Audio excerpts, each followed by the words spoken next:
우리가 흔히 전도할 때 많이 쓰는 말이 뭐죠? 예수 믿고 복 받으세요. 예수 믿으면 복 받습니다. 그런 말을 많이 하죠. 여러분, 예수님 믿으면 복을 받을까요? 안 받을까요? 받죠. 당연히 받죠. 예수님 믿고 복 받는다고 생각하지 않으시면 안 되죠. 그러면 예수 왜 믿겠어요? 우리가 예수님 믿으면 당연히 복을 받습니다. 그런데 이런 소리 혹시 들어보셨나요? 제가요 교회를 다녔는데요, 사업이요 더 잘 돼요 그래야 되는데 교회를 다니기 시작했는데요, 사업이 더 안 돼요. 내가 교회를 다니기 시작했는데 우리 어머니가 교통사고 당하셨어요. 내가 교회를 다니기 시작했는데 형편이 더 어려워졌어요. 여러분, 혹시 그런 소리 들어보셨나요? 저는 들어봤어요. 교회를 다녔는데 더 잘 돼야 되는데 더 안 됐다는 거예요. 참, 진짜요, 진짜요, 진짜요, 진짜예요, 진짜예요. 야, 난감하더라고요. 근데요, 그럴 수 있어요, 없어요? 그럴 수 있어요. 그럴 수 있어요. 가만히 생각해 보면 예수님 믿기 이전과 예수님 믿기 이후를 보면 고난이라고 하는 것이, 예수님 안 믿었을 때는 고난이 어마어마하게 많다가 예수님 믿고 나서 고난이 싹 사라지느냐? 그럴까요? 그렇지 않습니다. 여러분, 이런 말이 있습니다. 비는 선한 사람과 악한 사람을 가리지 않는다. 하늘에서 내리는 비가 악한 사람들만 쫓아다니면서 비가 막 내리던가요? 아니잖아요. 선한 사람과 악한 사람을 가리지 않고 하늘에서는 비가 똑같이 내리는 거예요. 고난이라고 하는 것은 모든 사람들에게 똑같이 임하는 것입니다. 자, 그러면 예수 믿는 사람과 안 믿는 사람의 차이는 뭘까요? 그러면 왜 예수 믿으면 복 받는다고 말할까요? 왜 그러면 예수님을 똑같이 고난을 당함에도 불구하고 왜 예수님을 믿어야 될까요? 그 차이가 어디 있습니까? 그것은 바로 고난을 대하는 자세가 다르기 때문에 그렇습니다. 고난은 똑같아요. 예수 믿는 사람이나 믿지 않는 사람이나 고난은 똑같은데, 예수 안 믿는 사람은 고난이 오면 어떻게 해요? 왜 나한테 이런 일이 벌어졌어? 그러면서 이건 잘못된 걸 거야, 부정을 해요. 현실 부정. 또 이거 다 저 사람 때문이야, 내 저 사람 잘못 만나가지고 말이야, 조상 탓이야, 부모 탓이야, 남 탓을 합니다. 원망합니다. 그리고 재수없어, 내 인생이 왜 이렇게 꼬여, 그러면서 불평불만을 해요. 그렇죠? 예수님 안 믿는 사람은 그 고난을 어떻게 해소할 데가 없으니까 그냥 막 남 탓하고 원망과 불평을 쏟아내죠. 그러나 예수 믿는 사람들은 고난이 오면 어떻게 해요? 원망 불평하는 것이 아니라 뭘 생각합니까? 하나님의 말씀을 생각하는 거예요. 고난이 왔을 때 하나님의 말씀이 떠올라야 돼요. 하나님의 말씀이 떠오릅니다. 어떤 말씀? 우리 한번 같이 볼까요? 고린도전서 10장 13절 말씀 함께 같이 읽어보겠습니다. 시작. 사람이 감당할 시험 밖에는 너희가 당한 것이 없나니 오직 하나님은 미쁘사 너희가 감당하지 못할 시험 당함을 허락하지 아니하시고 시험 당할 즈음에 또한 피할 길을 내사 너희로 능히 감당하게 하시느니라. 아멘. 또 있습니다. 로마서 5장 3절에서 4절 말씀 시작. 다만 이뿐 아니라 우리가 환난 중에도 즐거워하나니 이는 환난은 인내를, 인내는 연단을, 연단은 소망을 이루는 줄 알미로다. 아멘. 또 있습니다. 야고보서 1장 2절에서 3절 말씀입니다. 시작. 내 형제들아, 너희가 여러 가지 시험을 당하거든 온전히 기쁘게 여기라. 이는 너희의 믿음의 시련이 인내를 만들어내는 줄 너희가 알미라.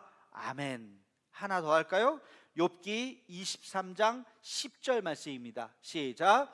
그러나 내가 가는 길을 그가 아시나니 그가 나를 단련하신 후에는 내가 순금같이 나오리라. 아멘. 여러분, 고난을 당할 때 우리는요, 세상 사람들과 같이 원망하고 불평하는 것이 아니라 하나님의 말씀이 떠올라요. 지금 제가 4개만 읽었지만 수십 개, 수백 개의 구절이 있어요. 그 말씀을, 하나님 주시는 말씀을 깨닫고, 그래, 고난 이겨낼 수 있어, 충분히 감당할 수 있어, 그렇게 우리의 마음을 강하고 담대하게 우리의 마음을 다잡는 것입니다. 여러분, 한번 생각해 보십시오. 성경 말씀에, 성경에 수많은 사람들이 나오는데 고난이 없었던 사람들이 있었던가요? 아무도 없습니다.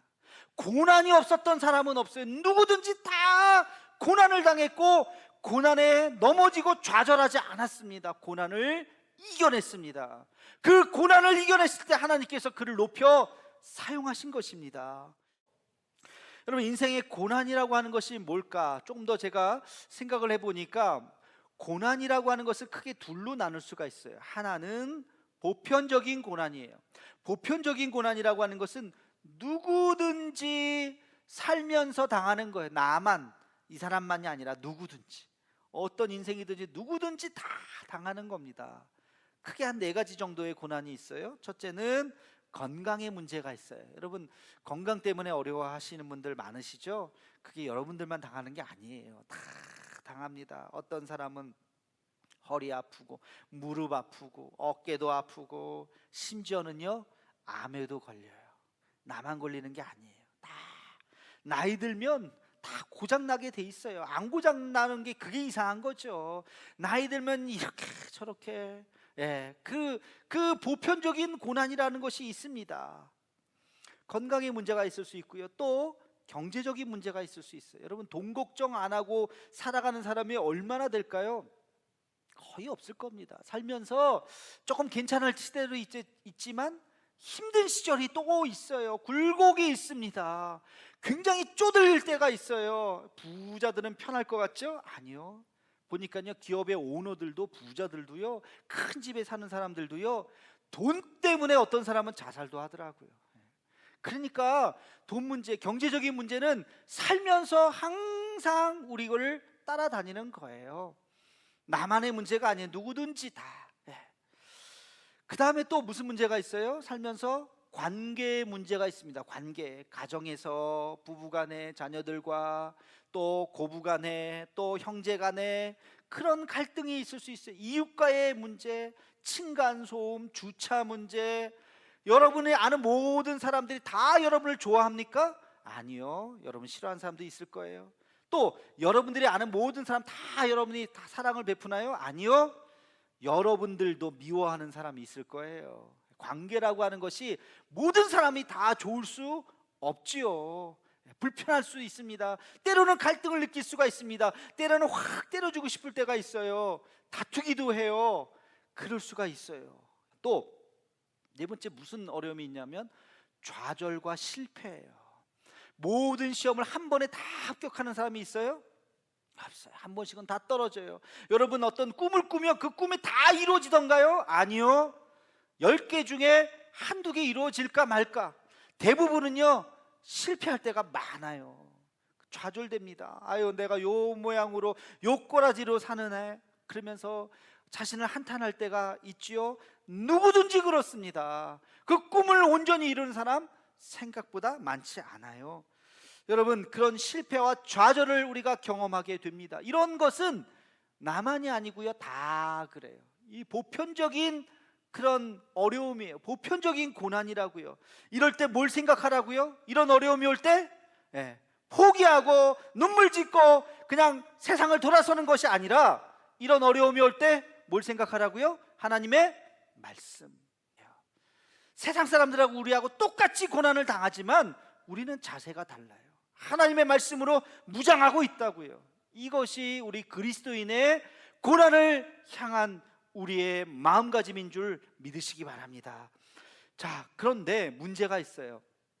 보편적인 고난은 그래, 뭐 나나 저 사람이나 똑같이 당한다고 우리가 마음먹을 수 있는데, 문제는요 특별한 고난. 제가 고난에 2가지가 있다고 그랬죠. 하나는 보편적인 고난, 하나는 특별한 고난이 있어요. 특별한 고난. 여러분, 야구에서 제일 힘든 게 뭐냐면 불규칙 바운드예요. 규칙적으로 통통통 튀겨서 오면 웬만한 수비수들은 다 잘 잡아요. 그렇죠? 그 연습을 하니까 통통통 하면 그 바운드라는 게 다 규칙적이기 때문에 탁 잡아서 던질 수가 있어요. 근데 통통통 튀다가 갑자기 펑 튀는 거, 떼구르르 굴러오다가 갑자기 잡으려고 그러는데 텅 튀어요. 이거 불규칙 바운드라 그래. 왜? 돌뿌리 같은 데만 다 굴러오다가 탁 차면 절로 튀고 일로 튀고 막 그러는 거죠. 그런 건 다 놓치게 돼 있어요. 불규칙 바운드는 어떻게 할 수가 없어요. 우리 인생에서 보편적인 고난만이 아니라 불규칙 바운드와 같은 그런 특수한 특별한, 말로 표현할 수 없는 그런 고난이 옵니다. 이것을 우리는 시험이라고 이야기해요.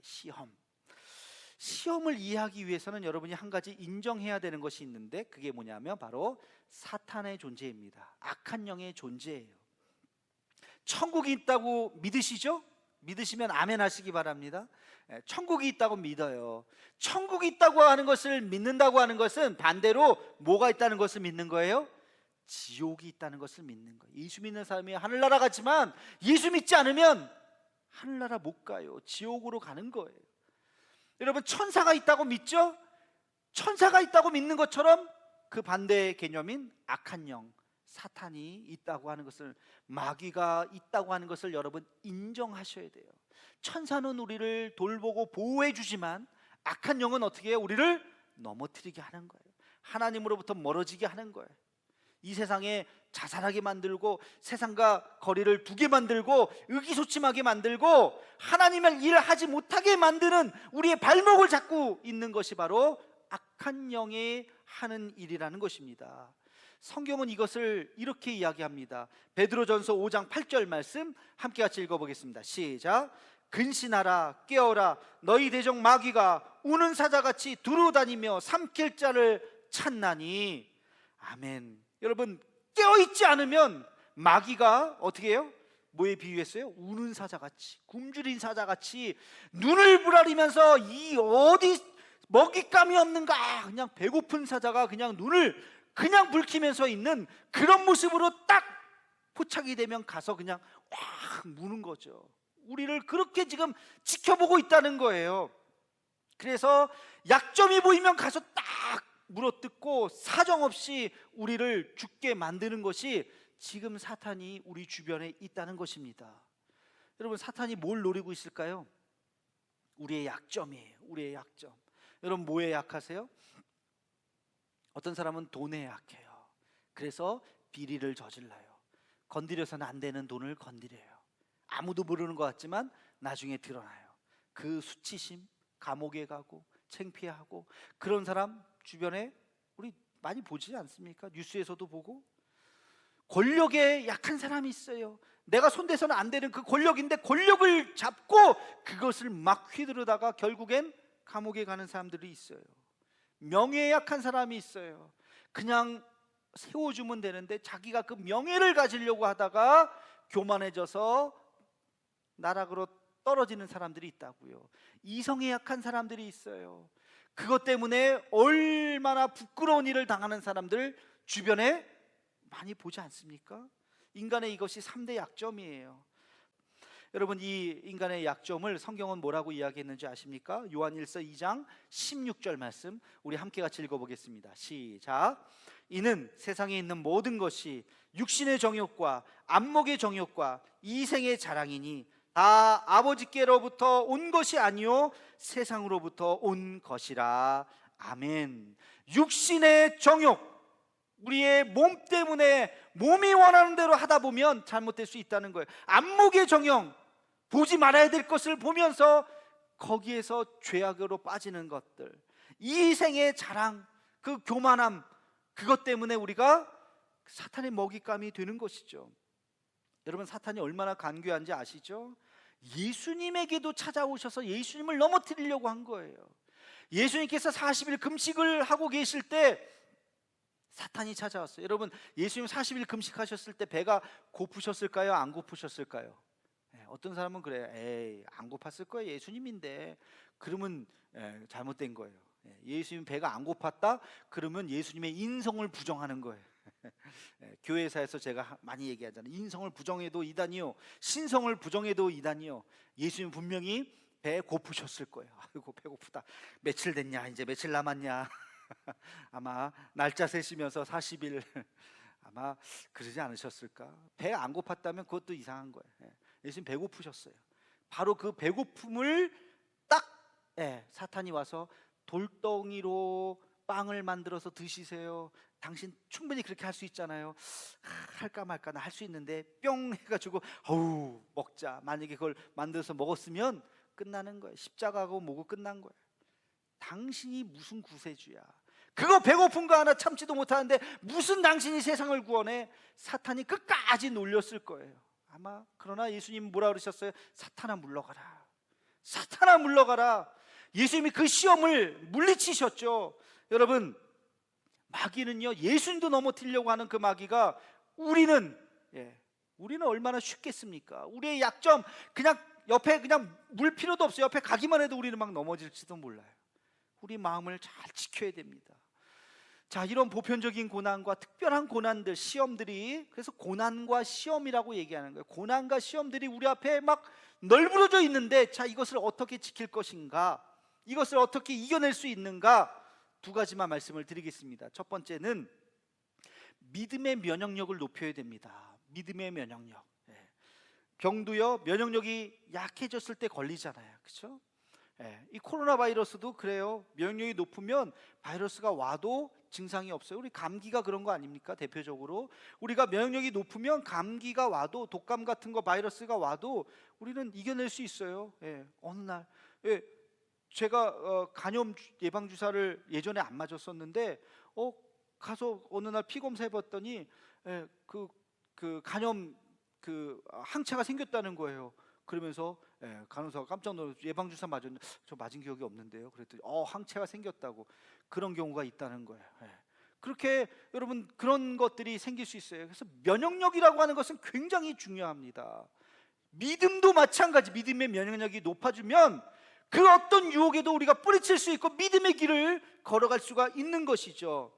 여러분, 오늘 본문 말씀을 한번 읽어보겠습니다. 요한 1서 5장 4절 말씀입니다. 시작. 무릇 하나님께로부터 난 자마다 세상을 이기느니라. 세상을 이기는 승리는 이것이니 뭐예요? 우리의 믿음이니라. 할렐루야. 세상을 이기는 이김은 이것이니 우리의 믿음이라고요. 믿음이 이긴다고요. 우리의 믿음, 하나님께서 우리에게 허락하신 그 믿음을 우리는 강하게 잘 지켜야 됩니다. 우리의 믿음의 면역력을 높이기 위해서 제가 간단하게 세 가지만 말씀드릴게요. 첫 번째는 기도예요. 기도. 어떤 기도냐? 구별된 기도. 어떤 기도냐? 아침에 드리는 기도. 하루를 시작하기 전에. 그래서 새벽 예배를 나오라는 거예요. 내가 하나님 앞에 구별하여서 드리는 그 기도 시간이 있는가? 그 새벽 시간, 하나님 앞에 여러분 그 시간을 드려야 돼요. 그때 내 믿음의 면역력이 높아집니다. 내일부터 여러분 평소에 일어나는 시간보다 20분만 먼저 일어나 보세요. 20분만 먼저 일어나서 하나님 앞에 기도하시기 바랍니다. 혼자 기도하기 어려우면요, 유튜브 틀어놓고 오늘의 기도도 있고 제가 새벽 예배 영상도 올리잖아요. 그걸 보시고 그리고 하루를 시작해 보세요. 달라요. 기도. 두 번째는 뭐예요? 하나님의 말씀. 매일매일 말씀을 읽는 거예요. 매일매일 한 3장씩만 읽어보세요. 그러면 10분 정도 지나가요. 매일매일 하나님의 말씀을 읽으면 내 마음의 믿음의 면역력이 점점 높아집니다. 여러분 뭐 비타민 약 드시는 분들 있죠? 이거를 귀찮다고 일주일에 한번 그냥 월요일날 일주일치 다 먹고 그 다음 또 월요일날 일주일치 다 먹고 그런 분 있어요? 없죠. 그렇게 할 수가 없죠. 당연히 매일매일 하나씩 먹어야 되는 거예요. 마찬가지예요. 우리의 신앙도, 하나님의 말씀도 매일매일 한 장 한 장을 읽더라도 매일매일 읽을 때 우리의 믿음의 면역력이 높아집니다. 그리고 마지막 세 번째, 여러분 신앙서적을 읽으시기 바라요. 신앙서적 굉장히 도움이 됩니다. 성경 말씀이 조금 어려울 수 있어요. 그러나 신앙서적을 읽으면 도전이 되고 그래요. 저도 신앙서적을 읽으면서 도전을 받고 또 깨달음, 깨우침을 받고 그래요. 여러 가지 신앙서적. 그래서 제가 언젠가 말씀드렸을 거예요. 우리 교회에 그런 도서관을 하나 만들어서 여러분 누구든지 와서 책도 빌려가시고 책도 읽으시고 성경도 읽지만 신앙서적을 통해서 우리의 믿음의 면역력을 높이면 어떠한 어려움이 와도 이겨낼 수 있어요. 견딜 수 있어요. 하나님의 말씀 앞에 바로 설 수 있는 줄로 믿습니다. 여러분 제가 한 가지 말씀드렸어요. 믿음의 면역력을 높이라는 거. 그리고 또 한 가지가 있어요. 고난과 시험을 이기는 두 번째 비법은 믿음의 사람들과 함께 같이 하나님의 일을 하는 것입니다. 믿음의 사람들과 함께 같이 하나님의 일을 꿈꾸면서 일을 할 때 우리가 어떤 어려움도 이겨낼 수 있는 것이죠. 전도서 4장 12절 말씀, 우리가 잘 아는 말씀입니다. 우리 함께 같이 읽어보겠습니다. 시작. 한 사람이면 패하겠거니와 두 사람이면 맞설 수 있나니 세겹줄은 쉽게 끊어지지 아니하느니라. 아멘. 세겹줄은 끊어지지 않는 것처럼 우리 신앙생활이라고 하는 것은 혼자서 열심히 한다고 우리가 믿음이 더 좋아지는 것이 아니에요. 그 원리가 그래요. 우리는 함께 모여야 돼요. 함께 모여서 도전받고, 그래서 교회가 소중한 거예요. 지금 이 코로나가 참 당혹스러운 게 모이지 못하게 하니까 당혹스러운 거거든요. 그래서 우리가 여러 가지 유튜브로 또 뭐 이것저것으로 함께 같이 얼굴과 얼굴 만날 수 없으니까 다른 방법으로 만날 수 있는 통로를 지금 계속 찾아가는 거잖아요. 왜 그래요? 우리는 함께 할 때 우리 믿음이 더 강해지기 때문에 그렇습니다. 또 함께 할 때 우리는 하나님의 나라를 만들어갈 수 있기 때문에 그렇습니다. 어저께 뉴스 보셨나요? 이거 언제 지나간다 그래요? 미국에서 어떤 분이 발표를 했잖아요. 그렇죠? 보건 당국자가 내년 말이라고 얘기를 하더라고요.